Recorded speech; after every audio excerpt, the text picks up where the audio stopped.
and determination.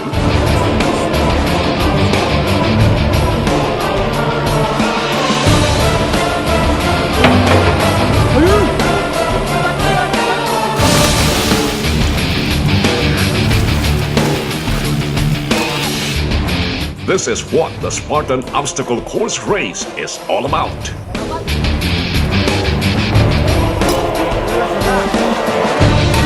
Held in Cebu for the first time, athletes, foreign and domestic, battle their way through mud, walls, trees, fire, in the rugged terrain of PARASAT trails in Barangay Kansaworoy, Balambad, Cebu on June 16, 2018.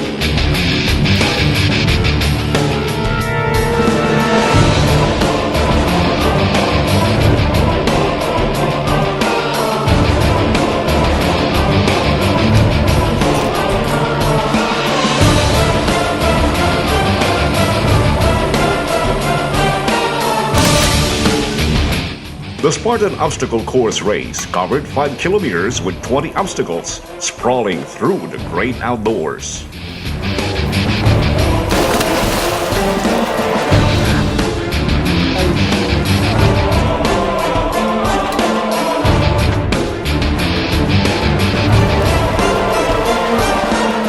It was hard, it was tough. I'm from Sydney, so it was hot, really hot.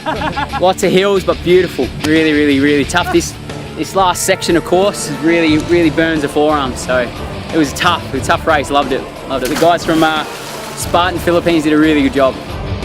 Organized by the Spartan Race Philippines, the race had 3 categories: the elite, age group, and open category. Winners of the elite category then compete for the Asian Championship. The Spartan Race is one of the fastest growing obstacle races in the world, which was established in 2010.